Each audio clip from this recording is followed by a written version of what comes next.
ketemu Bunda Reni. Dari mana Mbaknya? Dari Saburai TV. Apa sih sudah baca? Sudah. Oke, kalau gitu. Oke.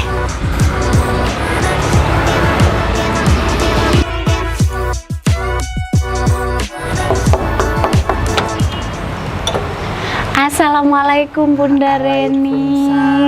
Ketemu lagi, akhirnya bisa ketemu. Alhamdulillah, apa kabar? Sehat. Nah, itu dia yang dicari. Alhamdulillah. Boleh masuk? Ayo dong, Oke. silakan Kita ngobrol di mana nih Bunda? Ke dalam ya. Oke. Kayak mana ini? Ruang tamunya sejuk banget Bun.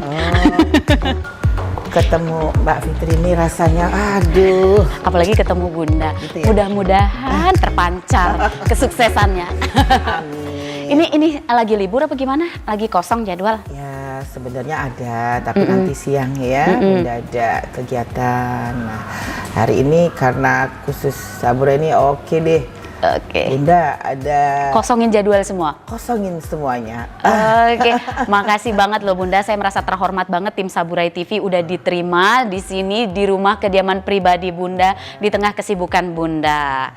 Sehat tapi ya Bun ya? Alhamdulillah sehat. Aktivitas padat terus tiap hari? Lumayan. Kalau dibilang padat ya begitulah namanya, semuanya kan rutinitas ya. Terus ada kegiatan-kegiatan yang memang harus kita jalanin ya Mbak Put ya. Tapi setiap hari memang padat pasti.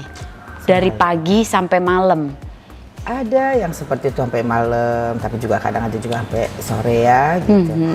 Ya tinggal itu tadi, kalau memang pas lagi full apalagi ke daerah-daerah kan, itu bisa sampai malam sampai rumah gitu ya. Wah. Tapi kalau pas lagi tidak ke daerah, ke kabupaten dan lain-lain ya sore sudah bisa pulang. Tapi masih bisa menjalankan peran sebagai ibu dan istri kan?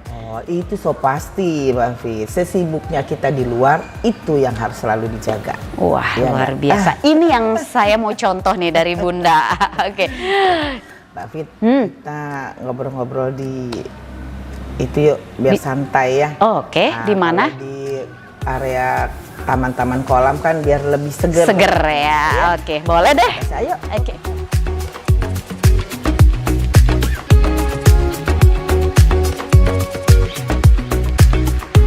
Jadi alhamdulillah pagi olahraga dulu dan lain-lain baru. Itu salah satu resep kali ya Bun ya. Kenapa Bunda awet muda sampai sekarang? Tapi kayaknya kalah dengan Mbak Fit deh, awet muda dan cantiknya. Oke, silakan. Baik.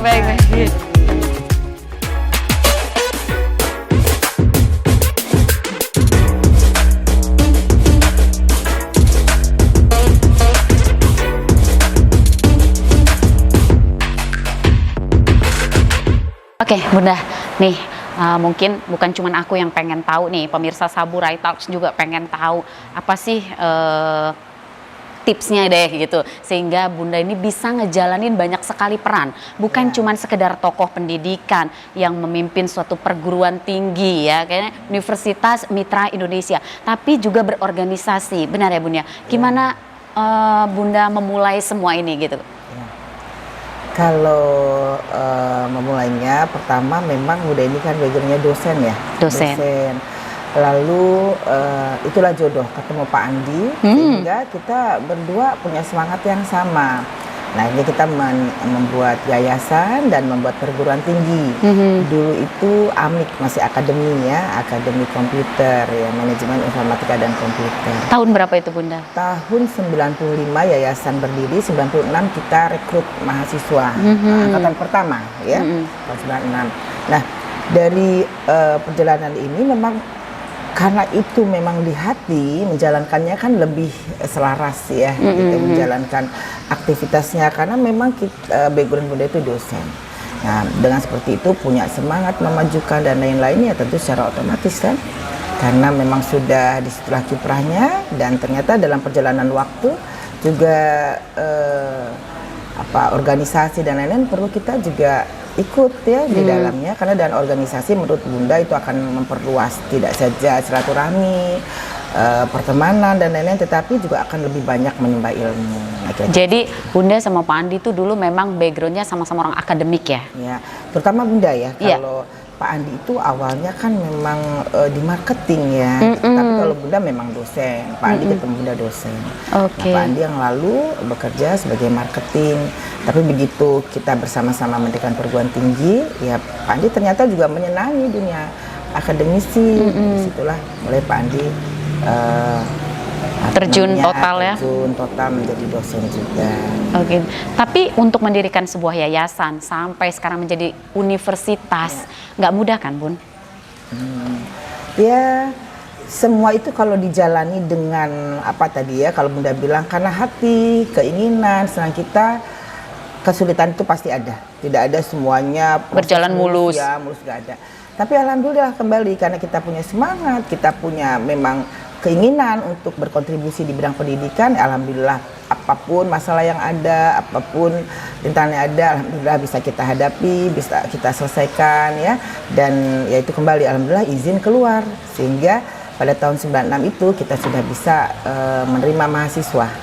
Proses yang cukup panjang sampai menjadi universitas.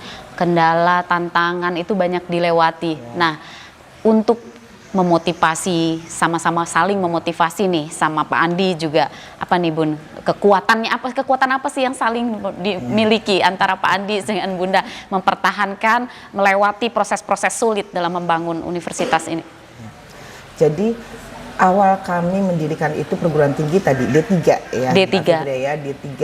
Lalu kami punya semangat setelah D3 kita paripurnakan lagi menjadi S1. S1. Kita urus izin sekolah tinggi ilmu komputer hingga S1 keluar. Lalu kita juga melihat bahwa bagaimana mengembangkan perguruan tinggi ini. Kita akhirnya mendirikan juga A2M ya, Akademi Akuntansi Manajemen, lalu kita tingkatkan lagi menjadi S1 dan kita melihat kebutuhan pasar. Kebutuhan pasar pada saat itu kita melihat tidak saja komputer, ilmu kesehatan, dunia kesehatan. Akhirnya kita juga mendirikan sekolah tinggi ilmu kesehatan. Ya. Nah dari 5 perguruan tinggi kita tentu mengelola tidak yang tadi ya, tidak semudah yang dilihat wah ternyata langsung berkembang, tidak, semuanya perlu proses. Bagaimana kita juga merekrut dosen yang memiliki kualitas, dosen yang punya komitmen, ya membimbing mahasiswa. Itu kan tidak sembarang menerima segala tantangan juga kita harus hadapi karena dosen itu kan banyak karakternya. Sehingga kita punya semangat yang sama. Bagaimana nih kita memajukan Umitra. Nah alhamdulillah proses berjalan, lalu kita juga mendapatkan izin S2 KM Kesehatan Masyarakat ya, mendapatkan izin S2 Kesehatan Masyarakat, dan pada tahun 2018-2019 alhamdulillah kita mergerkan 5 perguruan tinggi. Apa saja itu Bun? Pertama adalah AMIK, AMIK. Ya, AMIK, lalu A2M, Setie, ya, STEMIK, dan STIKES. Ya, 5 perguruan. 5 perguruan tinggi kita satukan jadi universitas. Luar biasa. Ini nggak mudah banget pasti ya. Iya. Nah, tadi kan melihat kebutuhan pasar, serapan tenaga kerja. Nah, tantangan saat ini nih Bun, yang dihadapi ketika sudah menjadi universitas, tidak berhenti dong sampai di sini. Tantangan yang dihadapi, sebenarnya kebutuhan pasar kerja itu apa sih, gitu kan? Kemudian komitmen universitas ini bagaimana sih Bun, gitu, untuk menciptakan lulusan yang seperti apa ke depannya? Nah, jadi kita tentu Mbak Fitri, adanya perguruan tinggi ini kan ingin kita dari output kita, para mahasiswa kita ini tidak saja terserap pada pasar kerja, tapi bagaimana juga mereka memiliki mental membuka lapangan pekerjaan. Tantangan saat ini dengan dunia sudah masuk pada dunia digital ya gitu, kita nggak bisa kayak dulu lagi yang memberikan materi dalam konteks hanya keilmuan di buku ya, tapi bagaimana kita improve, melihat kekuatan di pasar agar mahasiswa kita juga kita berikan tidak saja hanya perkuliahan tapi pelatihan sehingga mereka memiliki wawasan tambahan. Setelah selesai kuliah itu nggak mesti harus mendaftar menjadi karyawan, tapi peluang apa nih yang bisa kita buka di bidang usaha, kewirausahaan ya, walaupun dari komputer dia bisa menjadi seorang ahli IT ya, lalu tenaganya dipakai oleh kerjasama dan perusahaan-perusahaan gitu ya, dan lalu dia justru bisa kita harapkan bisa membuat suatu usaha yang merekrut para IT muda yang pasti milenial ini kan luar biasa ya,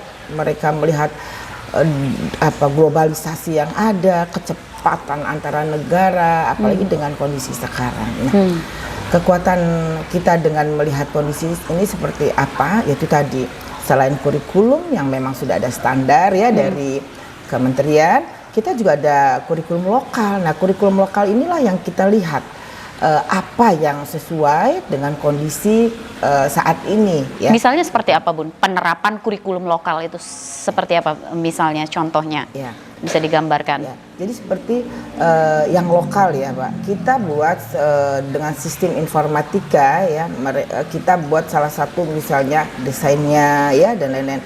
Lalu juga seperti ekonomi, bidang ekonomi itu kita buat kewirausahaannya gitu. Jadi kita masukkan di situ sehingga pada saat mahasiswa kuliah mereka mendapatkan juga keilmuan dengan perkembangan kondisi yang ada. Kira-kira seperti itu. Bun, tadi lima perguruan tinggi. Ya. Dalam satu universitas, Bunda yang mimpin gitu kan. 5 perguruan tinggi dengan berbagai disiplin ilmu yang luar biasa ini menurut saya. Ini gimana, Bun? Beratnya, tantangannya gitu yang dihadapi gitu. Ya, jadi gini Mbak Fit. 5 perguruan tinggi ini kan ilmu yang memang berbeda. Berbeda-beda. Dan tentu bukan kapasitas kita di semua bidang. Betul. Seperti Bunda S3 memang doktor ekonomi. Ekonomi. Kita bicara pada fakultas ekonomi ya. Tapi komputer, kesehatan itu bukan bidang kita. Teknik. Ya, teknik bukan. Nah, bagaimana kita menghadapinya? Inilah yang tadi Bunda katakan dari awal, kita merekrut dosen-dosen yang sesuai dengan bidang ilmu. Dari bidang ilmu komputer, dari bidang ilmu akuntansinya, kesehatannya. Jadi kita rekrut, lalu kita benar-benar mencari dosen-dosen yang bisa menjalankan aktivitas sesuai dengan tentu tujuan dari kita. Tapi yang paling diminati nih, yang paling banyak mahasiswanya, itu perguruan tinggi apa? Jadi kalau untuk UMITA memang favoritnya di kesehatan. Kesehatan ya? Itu kesehatan dari semua fakultas memang dominan di kesehatan. Alhamdulillah, jadi kita punya positioning sebenarnya memang di kesehatan. Komputer, ekonomi.